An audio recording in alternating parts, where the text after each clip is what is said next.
Well, to discuss this more, we're joined all the way from California on the phone by Alan Rowland. He's an online columnist. Welcome to the program, sir. The United States has failed to address issues such as dictatorship and repression in Egypt and now calls for calm. Is Washington trying to keep President Mubarak in power? Well, let's put it this way. It's all about control. The guiding principle for the American government is that as long as the public sector or public is under control, everything is fine. The powerful should gain ends by any means possible. As long as the public is kept under control, public doesn't matter. So right now, the Obama administration is talking about at both ends of its mouth. It's saying, hey, this is good, this is democracy in action. However, there's another thing. We are also an ally of Mubarak. And so we're not about to rock that boat, too. The interesting thing is what's happening in Israel. Because we're saying we should not avoid violence, and yet Israel is saying, no. The regime is well-rooted in the military and security apparatus. That's what their prime minister said. They will have to exercise force, power in the street, and do it.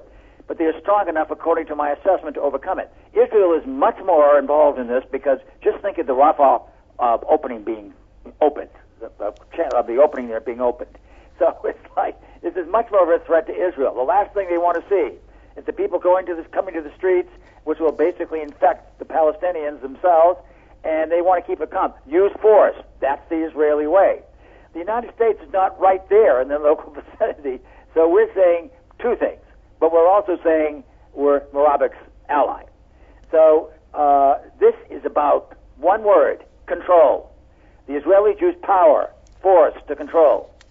We basically we use the words democracy, but at the same time, we support these monarchies. You know that, and I know it. So something's coming to fruition here, and never underestimate the power of the people. Indeed. Now, why do you think? Yes, Mr. Rowland.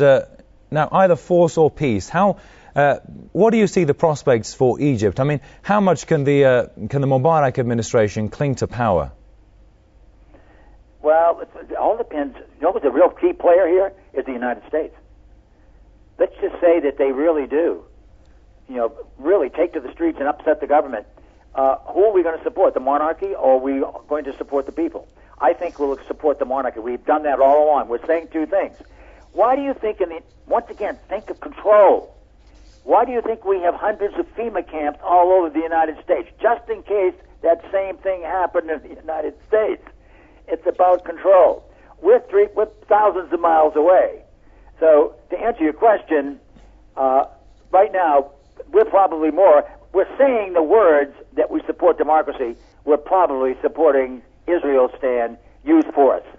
But we'll say, but the people have a right, but at the same time, we want a monarchy that answers to us. You see what I'm saying here? That's the United States approach. We talk out of both sides of our mouth. Indeed. All right. I'm sorry we'll have to leave it there. Many thanks to Alan Rowland, online columnist from California.